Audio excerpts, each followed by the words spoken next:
In Afghanistan today, U.S. recovery teams removed the wreckage of the Chinook helicopter shot down by the Taliban in Wardak province, as well as the remains of the 30 Americans who were killed. Our national security correspondent David Martin is at the Pentagon tonight with more details about the men who were lost. Families of those killed on the worst ever day in the Afghan war began to come forward in their grief.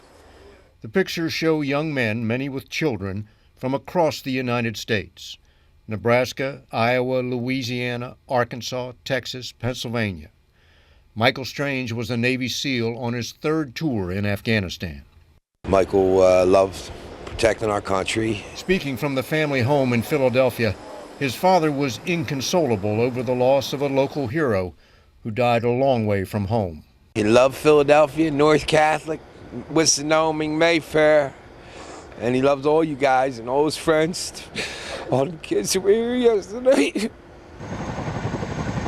22 of the 30 dead were Navy SEALs. Two of them, Lieutenant Commander Jonas Kelsall and Chief Petty Officer Robert Reeves, had actually gone to high school together in Shreveport, Louisiana.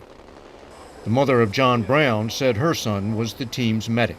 His specific job is to be with them and to see to their medical needs and to see to their rescue in the situation that they'd been taken hostage or something like that. Most of the SEALs were members of the now famous SEAL Team 6, which killed Osama bin Laden. None of them had been on that raid, but with their deaths, SEAL Team 6 becomes a symbol of both the triumph and the tragedy of war. It was a night raid into the Tanji Valley west of Kabul. One team had already hit the target, the compound of the local Taliban leader, and called for help from SEAL Team 6.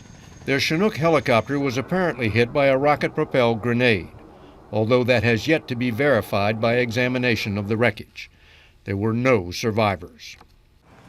Later this week, the bodies will be flown to Dover Air Force Base in Delaware, where they will be met by their families, along with the Secretary of Defense, the Chairman of the Joint Chiefs, and possibly the President. Anthony?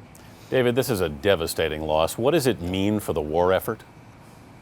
Well, in the short term, it means that there's one less unit to conduct these nighttime raids, but there are 10,000 special operations forces in Afghanistan, so this will have very little impact on the fighting itself.